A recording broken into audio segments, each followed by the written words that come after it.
Hey Christophe, salut. Salut Mehdi, salut tout le monde. Alors Christophe, il fallait que je te parle là parce qu'aujourd'hui on a une nouvelle extraordinaire, méga galactique, internationalement incroyable quoi. Donc c'est le départ de Germain. Non, je rigole. Euh, Euh, ouais, on parlerait d'une offre venant de du Moyen-Orient, enfin d'hommes d'affaires du Moyen-Orient. Mais voilà, c'est ça. Pas d'homme d'affaires, d'un homme d'affaires tuniso-français avec des fonds d'investissement du Moyen-Orient.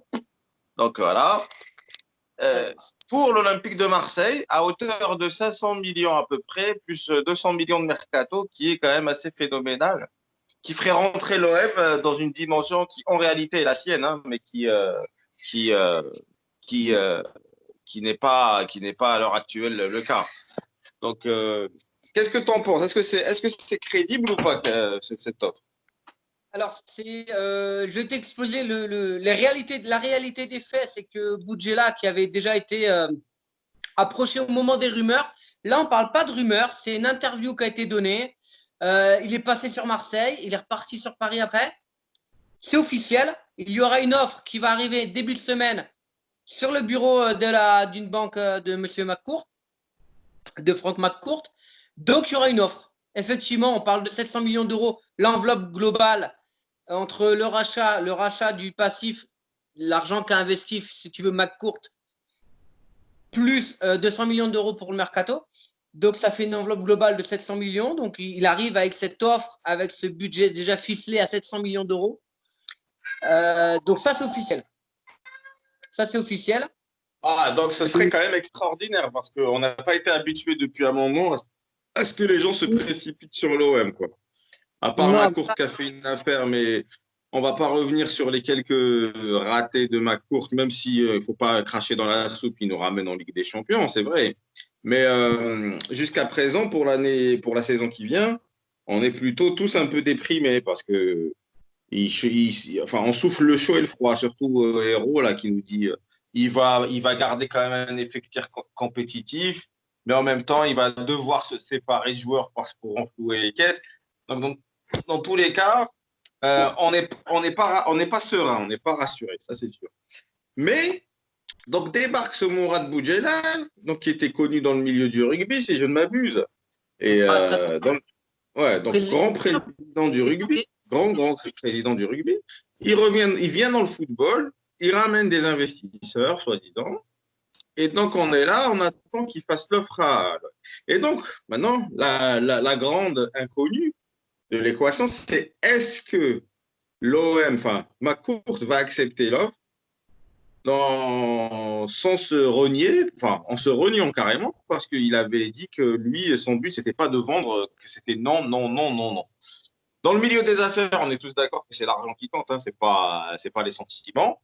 Peut-être une exception avec lui, mais ça m'étonnerait franchement. Ça reste quand même un mec qui aime les sous. Donc, à ton avis, est-ce que, est-ce que est-ce que déjà l'OM, est-ce que McCourt va accepter cette offre?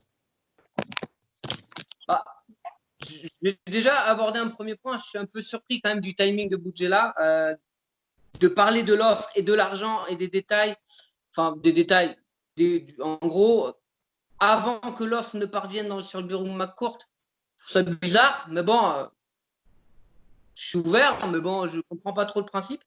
Ouais, c'est vrai qu'on n'a pas l'habitude. Généralement, quand les offres se préparent, les négociations se font, on garde tout sous silence avant et on attend la dernière minute pour tout avouer.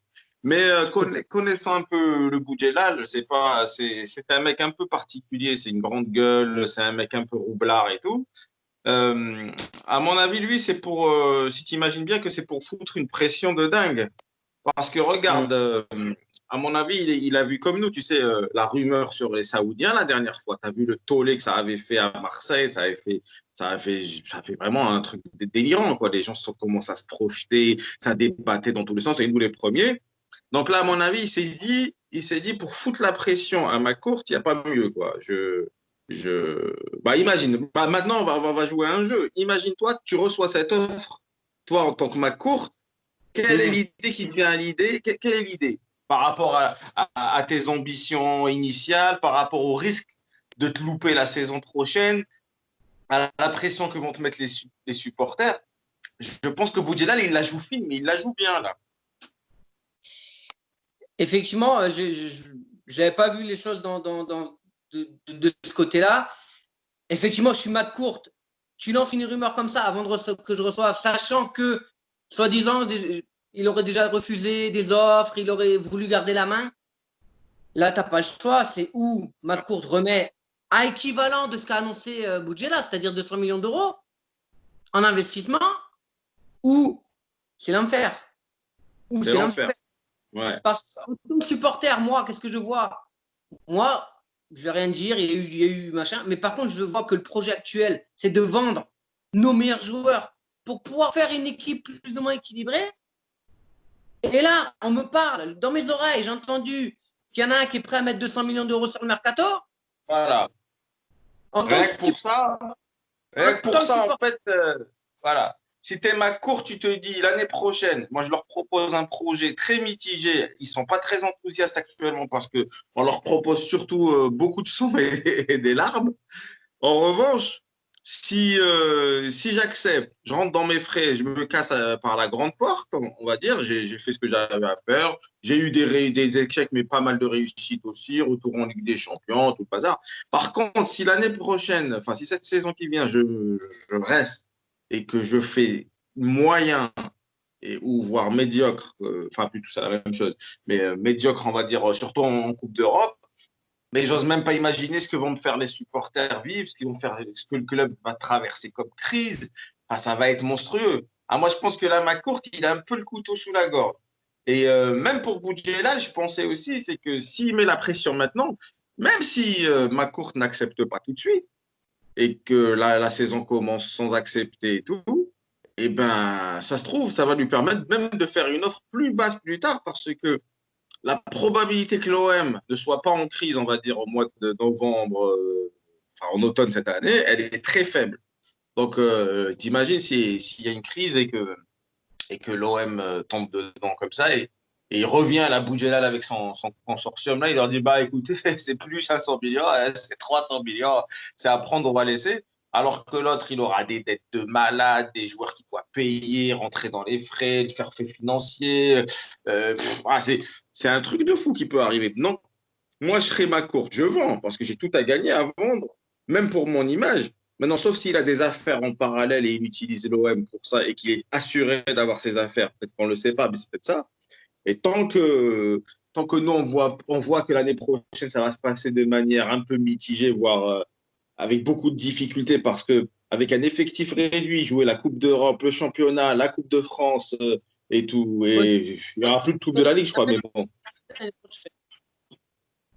Non, l'année prochaine, ça va être difficile, ça c'est sûr. Maintenant, je serai ma courte, je vendrai. Maintenant, toi, si tu vois autre chose, tu me le dis, mais moi, je. Maintenant que tu m'as ouvert un peu les yeux, parce que c'est vrai que ça vient de tomber, c'est un peu difficile de.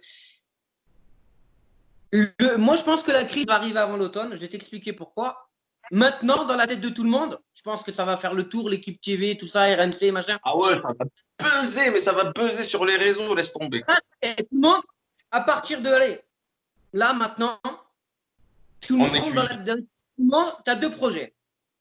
Vendre tes meilleurs joueurs pour faire bonne figure et avoir une équipe équilibrée, et garder tes meilleurs joueurs et l'améliorer. Donc, ça veut dire que la crise, avec McCourt, si ça continue avec McCourt, ça va commencer dès la première vente. Pas faux. Pas faux. Moi, c'est vrai que je voyais plutôt aux premières défaites et tout en Europe et tout, mais effectivement, là, à la première vente, si on vend un gros et qu'on ramène rien derrière qui tienne le choc, ah oui, je n'ose pas imaginer. Ah ouais, ça va être la grosse crise, t'as raison. Putain, ça va être rapide. Imagine même pas s'ils te vendent Camara, Sanson ou autre. Ça va être la crise. Là, ouais. Ah, des mecs qui nous ont fait gagner des matchs, si tu les vends et que derrière tu te retrouves avec une équipe de chèvres, quoi, ça va être compliqué. Hein. Ouais. Mais bon, moi je dis, allez, à ma courte, donc on lui envoie un message, même s'il a peu de chance de le recevoir de nous, mais c'est pas grave. Faites buzzer les gars, n'oubliez pas les pouces bleus, abonnez-vous, faites-vous abonner vos amis.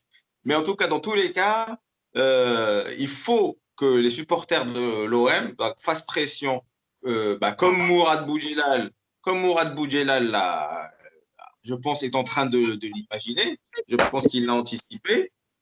Mais, euh, mais si on met pas la pression, si on met pas la pression, enfin, je pense que pas, la raison voudrait qu'ils vendent, hein, parce que ça se vend. Maintenant, il faut que les supporters soient aussi au taquet En fait, il n'y a même pas besoin de mettre la pression, c'est que les supporters doivent manifester le fait qu'ils sont d'accord plus pour ce projet que pour celui de Macron. Et après, à courte, il sort par la grande porte et tout le monde est gagnant dans l'histoire. Lui, il rentre dans ses sous. Là, je pense il a la possibilité de partir par la grande porte, de pouvoir profiter aussi un petit peu, parce que la vente ne se fera pas tout de suite, mais il va profiter du premier trimestre de cette vente et de l'engouement de la Ligue des Champions. Je pense qu'il peut gagner sur les deux tableaux. Vendre, Si. profiter de l'engouement et des investissements qui vont arriver. Oui, quitte à garder des parts aussi, pas vendre tout. Il peut garder quelque part dans l'OM et puis utiliser le nom de l'OM pour ses affaires personnelles aussi. Hein. Tout est faisable. Hein. Mais moi, personnellement, bon, je peux me tromper, mais je pense que ça se fera. Je ne sais pas ce que tu en penses. Moi, je le sens. Bah là, bon, je ne vais pas te dire après mûre réflexion parce que tu viens de m'ouvrir les yeux, comme j'ai dit tout à l'heure. Mais comme tu me dis, je me mets à la place de Macron, tu n'as plus trop le choix. C'est où tu remets la même somme que Boudjela a annoncé, c'est-à-dire 200 millions d'euros, et Macron n'a pas les fonds nécessaires post-Covid pour les mettre, et n'a pas l'envie non plus, il a déjà mis 200. Oui, là, il est un peu au pied du mur. Là où moi, je voyais là où je voyais une manœuvre un peu maladroite et puis bizarre, un peu non conventionnelle de Boudjela d'annoncer une offre sans. Et ben finalement, effectivement, ça peut être au contraire très malin et un bon moyen de faire pression, effectivement. Mais ça, tu as raison, c'est peu conventionnel parce qu'on n'a jamais vu une négociation être annoncée aussi tôt, avant même que l'offre soit déposée. Parce que c'est ce qu'on dit, on dit que c'est déposé mardi, c'est ça, mardi. Quoi. Donc, donc c'est assez tôt pour en parler. Mais Mourad Boudjelal, je le sens mal, hein, comme type, il est roublard, il est vicieux. Ça veut dire que quand il recevra l'offre, dans la tête, il a tout le week-end, ça aura fait son bout de chemin. En plus, avec notre vidéo qu'il va regarder, j'en doute pas. Ça va faire basculer, c'est sûr, ça va basculer les choses. Bon, ben, on vous embrasse à nos millions d'abonnés, on vous dit salut. Christophe, je t'embrasse. À bientôt avec des nouvelles aventures. Donc, on est de retour avec des vidéos parce que nous, on ne fait pas des vidéos juste pour parler. On fait des vidéos quand il y a de l'actu et on en parle parce que c'est de l'actu. Voilà. Faut pas de buzz, c'est que de l'actu. Allez, ciao. Allez, ciao la famille.